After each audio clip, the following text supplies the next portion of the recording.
माँ का दिल। विमल बहुत परेशान था। उसे समझ नहीं आ रहा था कि वो इस परिस्थिति से कैसे निपटे। वो अपनी माँ को बहुत चाहता था, किंतु उसकी पत्नी और बच्चे उसकी माँ से बहुत दूर भागते थे, क्योंकि उसकी माँ की एक आँख नहीं थी। साथ ही उसकी कमर भी 90 अंश पर झुकी थी। वैसे वह अपना सब काम खुद कर लेती थी, किंतु फिर भी वो उसकी पत्नी और बच्चों के लिए हमेशा खटकती रही। दादी, आप ऊपर के कमरे में जाओ, मेरे दोस्त आ रहे हैं, विमल के बेटे अखिल ने बड़े बेरुखी से कहा। पर बेटा, मैं तो यहाँ दूर बैठी हूँ, विमल की माँ ने बहुत प्यार से कहा।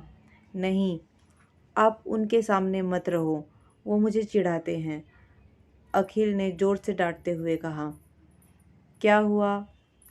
क्या हुआ अखिल, क्यों चिल्ला रहे हो? विमल की पत्नी कामिनी ने किचन से ही आवाज़ लगाई। देखो न माँ, ये दादी यहीं ड्राइंग रूम में बैठी हैं और मेरे दोस्त आ रहे हैं, अखिल ने शिकायत भरे लहजे में कहा। माँ जी, आप ऊपर चली जाओ, क्यों हम लोगों को लजवाती हो? कामिनी ने बेटे का पक्ष लेते हुए कहा। बेचारी सरस्वती चुपचाप उठकर जीने के सहारे ऊपर जाने लगी। कमर झुकी होने के कारण उन्हें ऊपर चढ़ने में बहुत परेशानी हो रही थी, किंतु वो पूरी ताकत से ऊपर के एक अकेले कोने वाले कमरे में जाकर बैठ गई। विमल बाजू के कमरे में सब सुन रहा था। उसे कष्ट भी हो रहा था कि उसकी माँ को अपमानित होना पड़ा, किंतु वो असहाय था। अगर वो कुछ कहता तो पत्नी और बच्चे उसका विरोध करने लगते। दूसरे उसके तर्क भी सही लगते हैं। चूंकि वो एक प्रशासनिक अधिकारी है, उसका सामाजिक स्तर बहुत ऊंचा था। उसकी ससुराल भी एक उच्च घराने में थी, अतः वह चुपचाप इस तरह हर दिन अपनी माँ को अपमानित होते देखता रहता था। रात को विमल की पत्नी ने कहा, देखो जी, अब कुछ करो। कल कलेक्टर साहब की पत्नी आई थी। माँ जी ने अपने देसी धुन धरा में उससे मिली। मुझे बहुत शर्म आ रही थी, बताते हुए कि ये मेरी सास है। मैंने कह दिया कि दूर की रिश्तेदार है, इलाज कराने आई है। विमल को रोना आ गया, किंतु फिर भी वह चुपचाप रहा। उसे समझ में नहीं आ रहा था कि वो क्या करे। अपने बेटे की मनोस्थिति को सरस्वती अच्छी तरह से जानती थी और बेटे को कोई कष्ट न हो, इसलिए वो हर बात पर चुपचाप सहन कर लेती थी। विमल बहुत उदास रहने लगा। एक तरफ पूरा परिवार और सामाजिक स्तर पर जीने की प्रतिबद्धता थी, तो दूसरी ओर माँ। आखिर माँ से अपने बेटे की यह हालत देखी न गई। एक दिन उसने अपने बेटे से कहा, विमल, बहुत दिन हो गए हैं, मैं अपने गांव जाना चाहती हूँ, मुझे वहाँ पहुँचा दो, मेरा यहाँ मन नहीं लग रहा। किंतु माँ, वहाँ तो कोई नहीं है, तुम्हारी देखभाल कौन करेगा? विमल ने आश्चर्य से पूछा। अरे, सब गांव वाले हैं और तुम्हारे मामा जी तो उसी गांव में रहते हैं, और फिर हम सारी व्यवस्था कर आएंगे।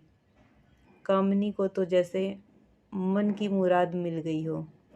हाँ बेटा, बहू सही कह रही है, सरस्वती ने एक लंबी सांस लेते हुए कहा। विमल जानता था कि गांव में उसकी माँ की देखभाल करने वाला कोई नहीं है, लेकिन अपनी पत्नी की जिद के आगे वह अपनी माँ को गांव छोड़ने पर विवश हो गया।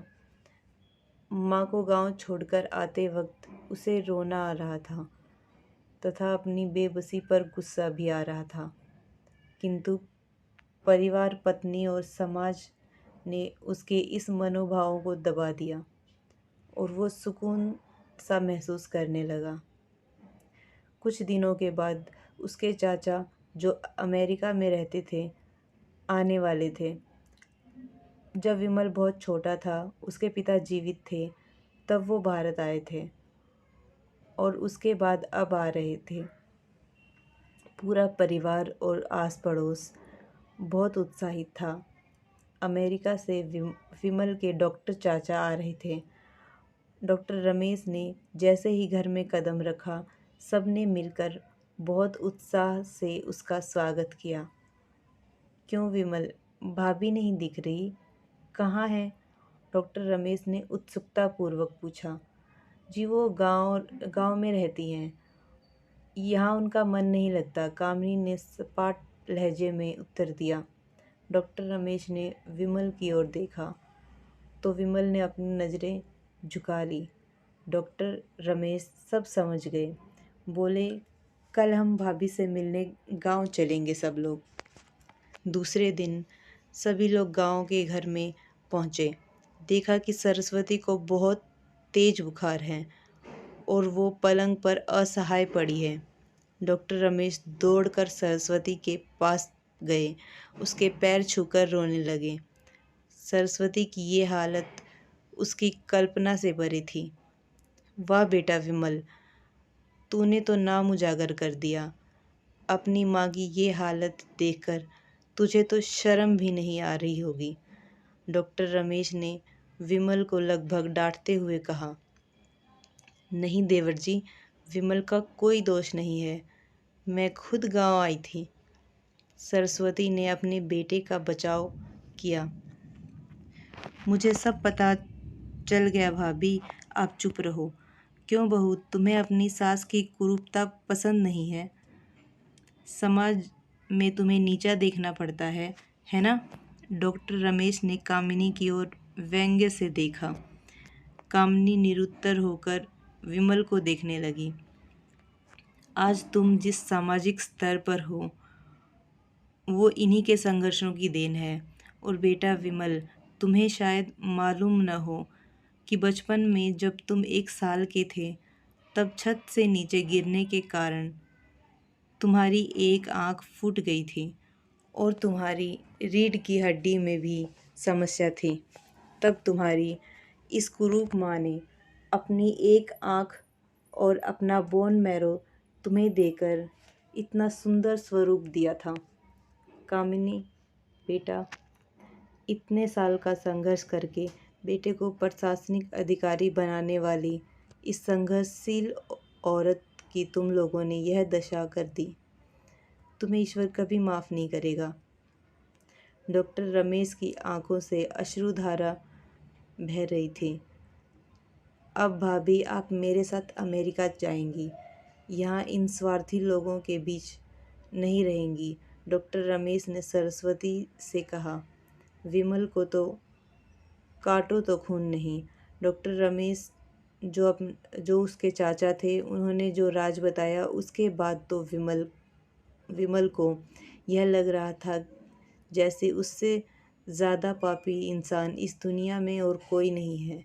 वह दौड़ता गया और अपनी माँ सरस्वती के कदमों से लिपट गया। माँ, मेरा अपराध अक्षम्य है। मैं जानबूझकर चुप्पी साधे रहा, आपका अपमान करवाता रहा। अब सिर्फ आप ही उस घर में मेरे साथ रहेंगी और कोई नहीं। विमल ने अगन्य दृष्टि से अपनी पत्नी और बच्चों को देखा। कामिनी को भी बहुत पश्चाताप हो रहा था, किंतु उसकी हिम्मत नहीं हो रही थी कि वो सरस्वती से आंखें मिलाए। सरस्वती ने कामिनी की मनोस्थिति को समझा और उसको पुचकारते हुए अपने पास बुलाया और विमल को डांटते हुए कहा, खबरदार, जो मेरी बहू को मुझसे अलग करने की कोशिश की तो तुझे ही घर से बाहर निकाल दूंगी। कामिनी और बच्चों ने सरस्वती के पैर पकड़ते हुए अपने व्यवहार की माफ़ी मांगी और माँ के हृदय ने सबको माफ़ कर दिया।